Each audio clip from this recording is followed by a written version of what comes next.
Moving on, I have investment research analyst with AFRINVEST, Abiodun Kerikpe. He is in the studio for more on this discussion. Abiodun, it's great to have you join us on the show. Thank you very much. I'm sure you saw GMT there reading out the figures and expectations for 2020. I'm worried. 14.5% projections for inflation. How do you see that happening? I mean, there is a case scenario for that to happen, you know. I mean, if we continue to see extension in the land border closure, we continue to expect that we'd implement the new electricity tariff. I understand the House has sort of put that on hold temporarily. Somewhere around April or something, we could expect activity around that. If that continues, with this sort of hike in food prices we've seen all through the last quarter of 2019, I mean, inflation could touch that level. To add to that fact is that we may begin to see a bit of currency pressure, probably towards the tail end of the year. And if that also comes onto the table, then yeah, we might see inflation numbers touch about that 14 We should level. not devalue. But many are saying that we might not have a choice at a point. I mean, so choice is one thing. What the numbers is saying is another thing. What the regulators or the people in authority want is another thing. So what's the numbers saying? I can just toe the lane of the numbers.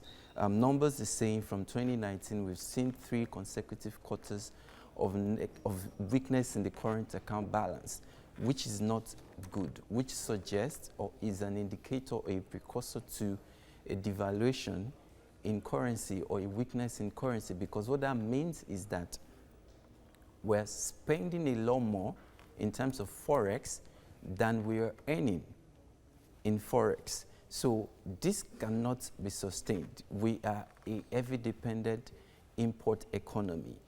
If this is not going to change between now and the rest of the year, then we could begin to see that pressure mount on the CBN. We can give it to them that temporarily, I mean, we're seeing a bit of slowdown in the rate at which the external reserve, which has been declining since probably the second half of 2019 into this moment we speak, that rate of decline has begun to slow down. But that does not mean the decline in reserve has stopped. That's partly because of the weakness in current account balance, and additionally that capital importation from a foreign portfolio perspective has sort of also slowed down, while foreign direct investment also has slowed down. We saw the numbers from the Nigerian Bureau of Statistics for Q3 2019 talking about capital importation into the country. These numbers are significantly weaker than they were a year ago or 2 years ago. If this continues, then the case for a devaluation gets stronger. However, the choice to do it might be another story.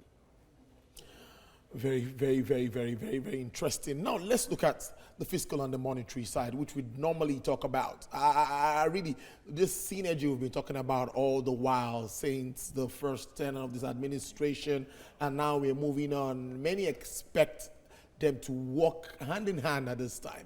With what you're saying, policies coming from government, would you say we are on the right track with regards to that relationship? Okay, I would touch first on the fiscal side. So, better than we've ever seen in our recent history.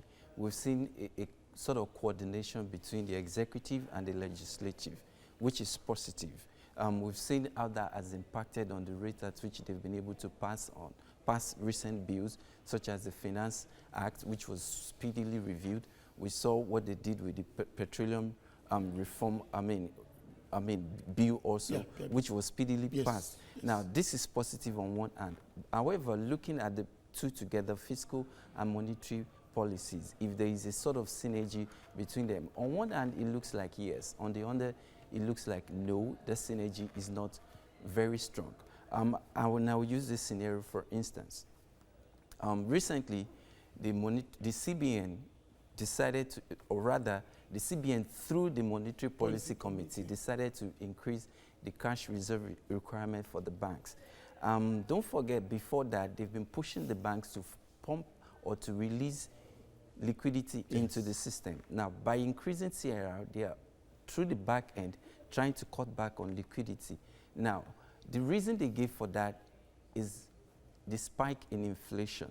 However, the spike in inflation cannot be directly tied to increased liquidity in the system. It's due more to fiscal decisions, such as the land border closure, which is impacting on inflation. So it looks like you're trying to use a monetary policy tool to resolve a challenge or an issue which a fiscal policy decision has created. That does not suggest a high level of coordination to me. Let's talk about, almost finally, let's talk about raising funds. Government has always complained about not enough revenue to run government. And we know what's happening with our budget. We're talking about 10.3 trillion naira at 2020. Now, we've seen the finance bill, which you identified, a lot of moves, VAT, all of these moves by government. Would you say this will help us bridge this gap one way or the other? It will only help us reduce the gap. It wouldn't fill the gap. And the numbers speak for it. The federal government takes probably about 15% of VAT revenues. If you take this 15% and add it to the budgeted revenue for 2020, that touches probably close to around 4-5 trillion a year. This does not fill the budget deficit that we are currently seeing or that we're expecting, which on its own would even increase, because as long as the revenue does not grow enough to cover the total expenditure, then the existing or the budgeted deficit would have to also be funded by additional borrowing. So the increment in VAT will not fill the gap in funding government expenditure. I'd like us to finally touch on issue of subsidy.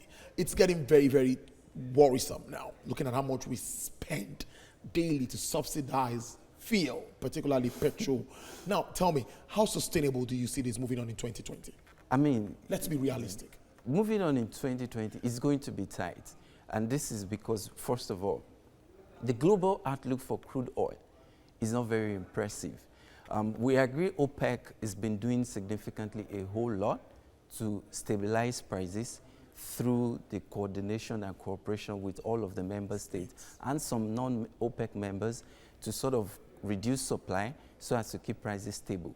But the U.S. production is not slowing down. The production in the U.S. keeps increasing.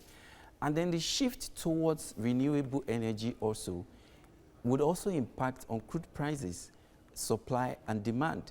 So these two factors put together does not suggest a very positive outlook for crude prices in the near term or even into the long term. And for us as an economy, we are heavily dependent on crude in terms of revenue earnings. So if the outlook for price is not very favorable, I mean, in recent time, we've seen, due to the coronavirus, we've seen crude price touch below $60 a barrel, very close to the budgeted crude price, which means that the gap is close and the pressure might be more than we expect. So that subsidy thing will put a bit more pressure on the government. It's from one to another. We can go on and on. Abiodun Kerikpe, I know you can go on. It's really interesting having you, investment researcher with AFRINVEST, breaking it down, let's see, projections and all that we expect for the year 2020. It's almost the end of January, so we're already moving on very, very fast. All of this needs to be done as swift as we can. Thank you for joining us on Business Nigeria today. It's really good to have you on the show. Thank you.